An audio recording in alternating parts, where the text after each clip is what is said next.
youth activist, I once heard somebody tell me that people are expecting us to plant seeds and not know what we're growing. I think that holds true, especially for young people, because oftentimes society tells us that we're not really sure what we're doing, we're not old enough to know what's going on, but I think history proves otherwise. It's the 50th anniversary of the Black Panther Party, and it was started by a bunch of young people who are 16, 17, and 18 years old and who are fed up with how the world was treating us. Shout out to the Black Panthers. And it's through their legacy that we do this work. So YOYR and other youth groups are inspired by the groundwork that they laid for us. YOYR is a multi-generational, interracial, people of color, hold on, I can't see. People of color-centered, youth-led, but most of all, it's anti-racist. What that means is that we organize with a set of principles. Our first principle is networking. We have to build a net that works, and our networking has to be relational and not transactional. We cannot do this work alone, and we must work as a collective. Oh, 20 seconds is a lot longer than I thought.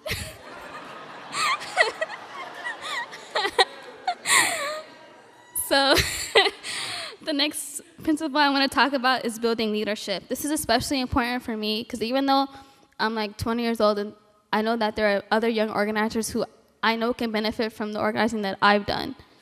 Everyone is a leader, and it's not enough for one person to do all of the work. We have to build the groundwork up so that we can pass on the torch. So undoing militarism. Systematic violence and how it plays out within our community and our world. I think when it comes to undoing militarism, it's kind of insidious in our society. When you get on the fair enforcement, it's always on the train, or you see the cops at the form of militarism. Sharing culture. So this is another part that's super important because with our culture is where our humanity lies.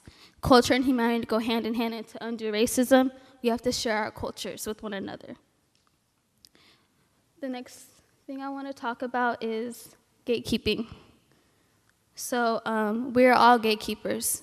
The key to gatekeeping is to know where we hold those gates and, oh my God.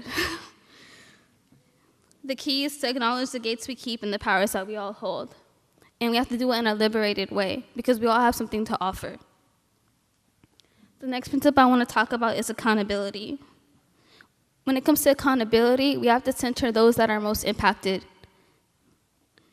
And we have to be not only center them, but we have to be led by them. It is only the people who are the most impacted who know how to fix the situation that we're dealing with today. And yeah. I mean, I guess. So analyzing power. Racism ultimately is about power. It's a hierarchy. We all know who's on top and we all know who's on the bottom. And we have to look at how power is played out throughout our societies. I mean, if you look at it, it's, who gets to be the stakeholder and who gets to benefit from the way things are set up in our world. And we look at power through everything. So the next principle is understanding internalized racial oppression. There are two types: internalized racial superiority, which is found within white communities, and internalized racial inferiority, which is found in communities of color. So organizers shift power. We change systems and we transform institutions. Aaron Dixon told me that 25% of organizing must be about dismantling the systems, and 75% must be building with our communities. It's so key and crucial that we don't invest too much in dismantling the systems, but we also get back to our people. So YOYR, a couple years back, used to meet, and a lot of young people talked about prison abolition. And they talked about how it's not fair to live in a world where prisons exist. And they bravely envisioned a world without jails. Thus, EPIC was formed. YOYR, kind of like EPIC was formed out of YOYR, and it came from those youth discussions. EPIC stands for Ending the Prison Industrial Complex. Yeah. And EPIC has been doing so much great work in our communities to try to stop the youth jail. This is a cool flyer that we made a couple of years ago. And some of the tactics that we've used has been like protesting at council meetings. We've had community nights, like Night of Expressions, and we've had just so much work being done. We've had prayer circles, protests, and it stands for more than just like a world without a youth jail, but a world without prisons in general. And I think Seattle is such a moving city that we were able to like try to stop the youth jail. Here's some pictures from like the protests and things that we've done. So the city of Seattle was able to pass a resolution for zero youth detention September of 2015. That means that it's non-binding. However, it is so important and crucial that they were able to come to this conclusion because it took so much hard work from all of the amazing people in EPIC and within our network. It took a lot. And the city was able to fund EPIC and Social Justice Fund and other community organizations $600,000 to find alternatives for youth detention. So the grant is officially out. If you guys know anybody who could apply for this grant, the deadline is October 3rd, and get out there and try to find ways to help our people.